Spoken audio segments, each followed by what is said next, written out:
छोटे हाथों के बारे में अगर हम बात करें तो छोटे हाथ के व्यक्ति के हथेलियां और उंगलियां दोनों छोटी छोटी होती हैं। किसी भी व्यक्ति के 3 गुण हो सकते हैं: सत्वगुण, रजगुण तथा तम अर्थात तामसिक गुण। छोटे हाथों में इनमें से दोनों गुणों का अभाव होता है। ऐसे व्यक्ति संकीर्ण मानसिकता के होते हैं, चालाक होते हैं, अवसरवादी होते हैं, धूर्त होते हैं और सबसे बड़ी बात कि वो आलसी होते हैं। बड़े बड़े सपने देखना, कल्पनाएं करना, लेकिन उन कल्पनाओं और सपनों को पूरा करने में वो अपना आलस पीछे नहीं छोड़ पाते।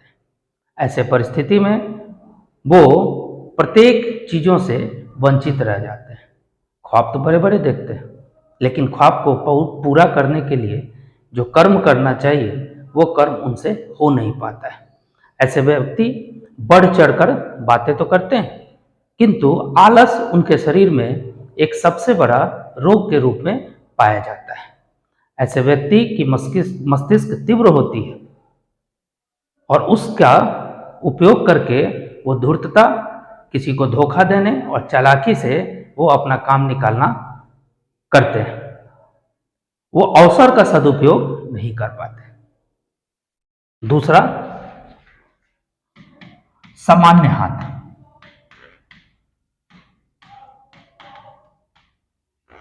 इस प्रकार का हाथ आज के परिप्रेक्ष्य में ज्यादा से ज्यादा व्यक्तियों में देखी जा सकती है। सामान्य हाथ वाले व्यक्ति हर तरह से संयमित होते हैं। उनका जीवन अनुशासित होता है। अनुशासन का जो प्रमुख कारण है कि वो किसी से बिना लाग लपेट के बात करते हैं, सोच समझ कर व्यवहार करते हैं, लाइफ में प्रैक्टिकल होते हैं, दिमाग से बात करने वाले होते हैं। जीवन उनका संघर्ष से भरा हुआ होता है, किंतु संघर्ष करके भी वो अपने जीवन के हर लक्ष्यों को पूरा करने का सर्वथा प्रयास करते हैं। ऐसे व्यक्ति परिश्रमी होते हैं। अगर उनका जीवन आर्थिक दृष्टि से बहुत संपन्न न भी हो, फिर भी वो संतुष्ट होते हैं और इसी वश उनका वो ज़्यादा व्यवहारिक नहीं हो पाते। कभी कभी ऐसे व्यक्ति अगर उनमें तामसिक गुणों का कहीं से प्रवेश हो जाए तो फिर आर्थिक तंगी को भी देखना पड़ता है। मेहनत तो खूब करते हैं, लेकिन बचा नहीं पाते। बचत किसी भी व्यक्ति के लिए तभी संभव है जब उसके मन मस्तिष्क उसके काबू में रहे, अन्यथा आमदनी से ज़्यादा व्यय किसी भी व्यक्ति को परेशानी में डाल सकता है। सामान्य हाथ वाले का स्वास्थ्य आमतौर पर ठीक रहता है। परिस्थिति के अनुसार वो अपने आप को ढालने में निपुण होते हैं। अत्यंत लंबा हाथ, जिनके हाथ लंबे होते हैं, उंगली और हथेली पतली किंतु लंबी होती है, ऐसे व्यक्ति भावुक होते हैं। लंबे हाथ, लंबे हाथ वाले व्यक्ति भावुक होते हैं, कल्पनाशील होते हैं, लेकिन कल्पना में जीने के साथ साथ परिस्थितियों को झेलने की शक्ति इनके भीतर नहीं होती है। ऐसे व्यक्ति कर्म करने से डरते हैं। कर्म करना भी चाहते हैं तो कर्म के उस स्तर तक नहीं पहुंच पाते। ऐसे व्यक्ति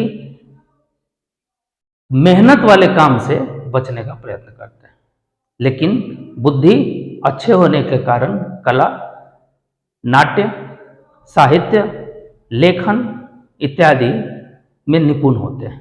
ऐसे व्यक्ति का जीवन कलात्मक क्षेत्रों से ही चलता है।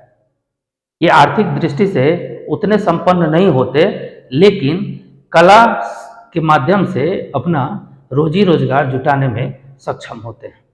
ऐसे व्यक्ति सामाजिक दृष्टिकोण से अच्छे होते हैं। समाज में उनको लोग जानते हैं। प्रतिष्ठा पाना और न पाना तो अन्य चीज़ों पे भी शामिल है, अन्य चीज़ों का भी उस पर प्रभाव पड़ता है।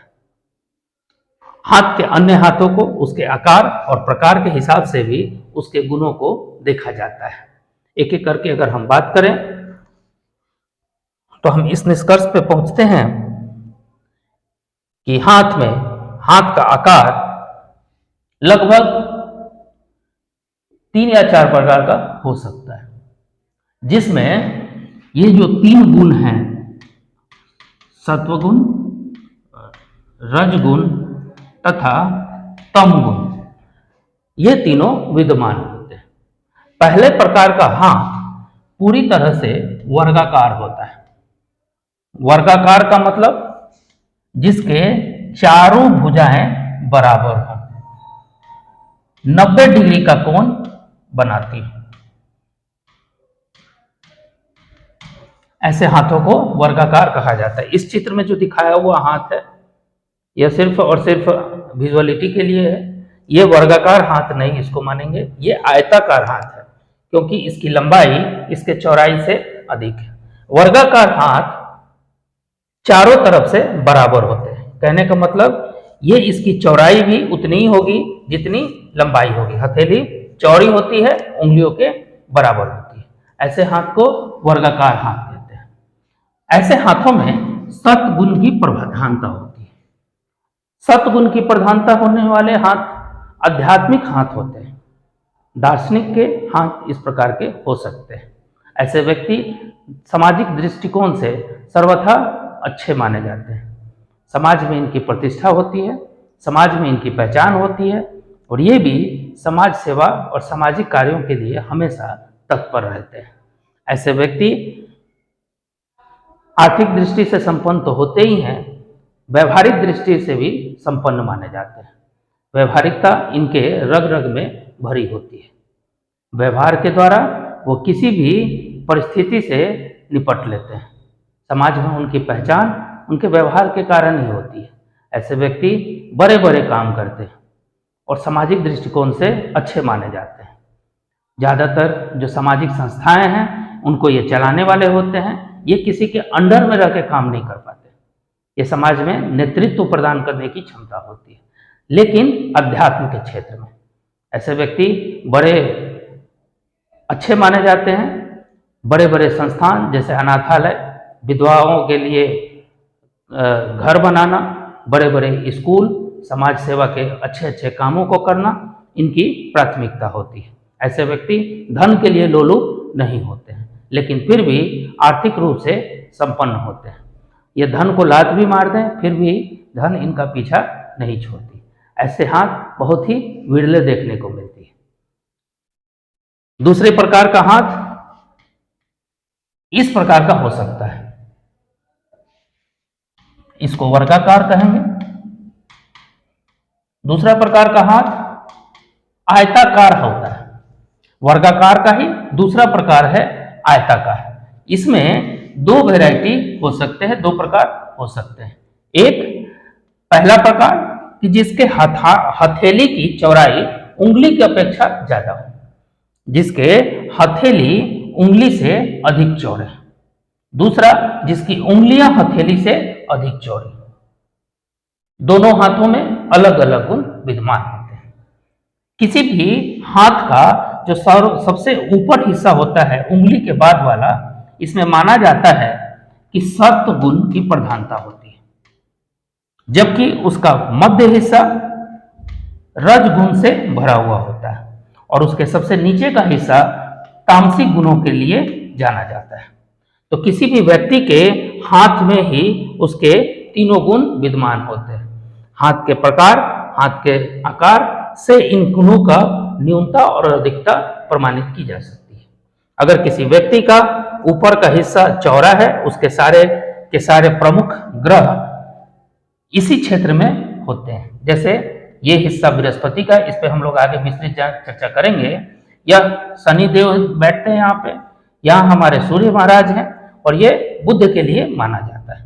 जबकि बीच का हिस्सा राहु का क्षेत्र, ऊपरी मंगल, निम्न मंगल, शुक्र तथा चंद्रमा का क्षेत्र माना जाता है। ये क्षेत्र केतु का है। तो तामसिक गुणों को लाने वाले जो ग्रह हैं वो ये हैं रजगुण को प्रधानता करने वाले जो ग्रह हैं वो बीच में बैठे हैं और सतगुण को बांटने वाले ये हमारे प्रमुख ग्रह ऊपर बैठे हैं। इसी प्रकार से हाथों के में गुणों का बंटवारा किया जा सकता है। अगर हम आयताकार हाथों में चौड़े हथेली वाले को माने तो उनमें सतगुण के साथ साथ रजगुण भी देखे जाते हैं। ऐसे व्यक्ति भी सामाजिक दृष्टिकोण से अच्छे होते हैं, इनमें भी व्यवहारिकता अच्छी होती है, किंतु ये थोड़े भौतिकवादी होते हैं, भौतिकता इनमें भरी होती है। इसके कारण ऐसे व्यक्ति अहंकारी हो जाते हैं। कभी कभी बड़े बड़े नेता इस प्रकार के हाथ वाले हो सकते हैं। ये इनको आडंबर और दिखावा करना पसंद होता है। ऐसे व्यक्ति समाज में जितना करते हैं उससे ज्यादा उस समाज को दिखाने का भी प्रयास करते हैं।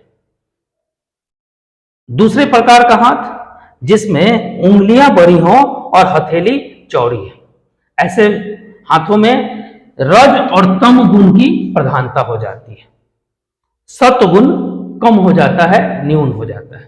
ऐसे व्यक्ति पूरी तरह से भौतिकवादी होते हैं तथा तामसिक प्रवृत्ति भी उनके ऊपर हावी हो जाती है। रजगुण के कारण पूर्ण रूप से भौतिकवादी हो जाते हैं, सुख सुविधाओं के लिए हमेशा लोलोपित रहते हैं और तामसिक गुणों के कारण मांस मदिरा मैथुन के तरफ भी आकर्षित हो जाते हैं। सामाजिक दृष्टिकोण से यह मध्यम माने जाते हैं। क्योंकि ये संपन्न होते हैं इसलिए समाज में इनकी पद और प्रतिष्ठा बन जाती है।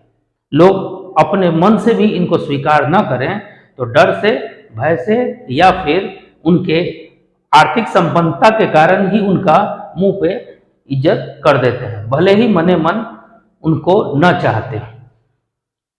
तीसरा प्रकार हाथों का थोड़ा सा कोनाकार होता है।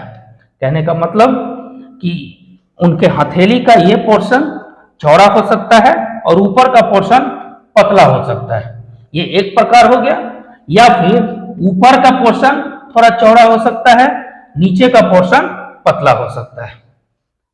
दोनों का दोनों प्रकार अपनी अपनी बातें कहता है। हमने पहले ही कहा कि हाथों में तीनों गुण होते हैं। आप खुद उससे डिसीजन लगा सकते हैं अपने विवेक के अनुसार कि किस में क्या गुण होने चाहिए। जिसका हथेली चौड़ा होगा, जिसका हथेली, किसी भी व्यक्ति का हथेली उसके आमदनी को बताता है। कहते हैं कि जिसके हथेली में जितना पानी भर जाए वो उतना धन को रोक सकता है। अब जिसकी हथेली ही ना हो, हथेली ही छोटी हो, वो क्या धन रोकेगा। और जो उंगलियां होती है वो खर्च करने के लिए होती है। ऐसे व्यक्ति का हथेली जिसका छोटा हो, उंगलियां बड़ी हो, इनकम कम, खर्च ज्यादा। जिसकी उंगलियां छोटी, हथेली बड़ा, इनकम अधिक, खर्च कम। अब यहां पे कोनकारी अगर हाथों की बात करें तो जिसके नीचे का पोर्शन चौड़ा होता है और ऊपर का पोर्शन थोड़ा सा धीरे धीरे पतला होता है, वो ऐसे व्यक्तियों में तामसिक गुणों का प्रधानता पाई जाती है। अब आप खुद देख सकते हैं, नीचे का जो हिस्सा है ये चौड़ा है और ऊपर धीरे धीरे ये पतला होते जा रहा है। तो जैसे जैसे पतला होगा ऊपर के गुणों को कम करता जाएगा, उनका तामसिक गुण उनके रज और सत्गुण के ऊपर हावी हो जाते हैं। ऐसे व्यक्ति सबसे पहला प्रायोरिटी तामसिक चीजों को देंगे, उसके बाद भौतिकवादी होंगे। अध्यात्म से उनका मिला जुला असर रहता है। कभी किसी को खुश करने के लिए, दिखावे के लिए पूजा पाठ कर दें, अलग बात है। आध्यात्मिकता से ये कोसों दूर रहते हैं। इनको बड़े बड़े धर्म ग्रंथ और इन सब चीजों में किसी प्रकार का कोई इंटरेस्ट नहीं रहता है। ऐसे व्यक्ति ज्यादातर अन्य कामों में होते हैं। नकारात्मक विचारधारा इनके ऊपर भरी होती है और नकारात्मकता के पीछे तम है।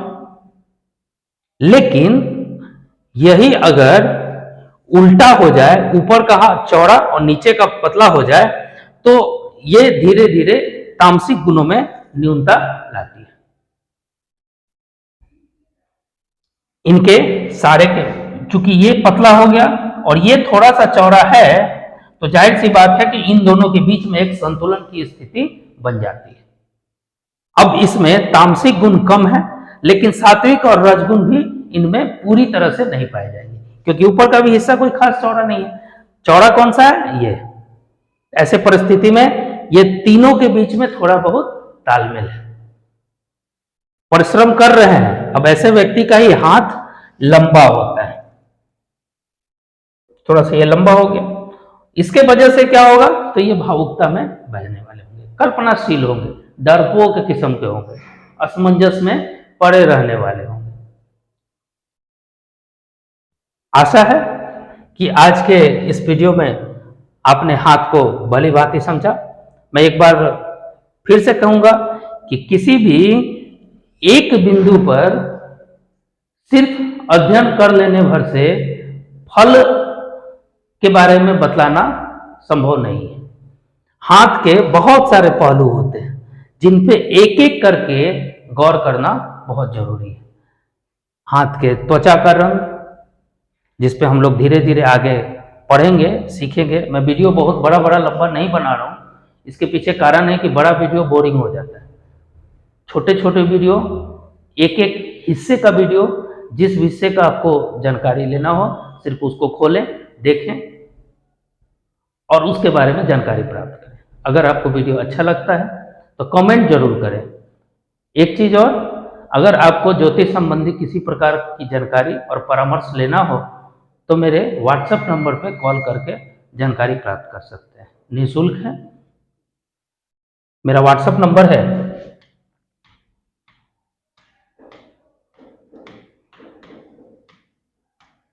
9430307335 94 30 30 73 35। ये मेरा व्हाट्सएप नंबर है। आप कमेंट जरूर करें, आपका कमेंट हमें प्रेरणा देती है। हमारा प्रयास रहेगा कि अच्छे से अच्छे तरह से वीडियो बनाएं। तकनीकी दृष्टिकोण से हम धीरे धीरे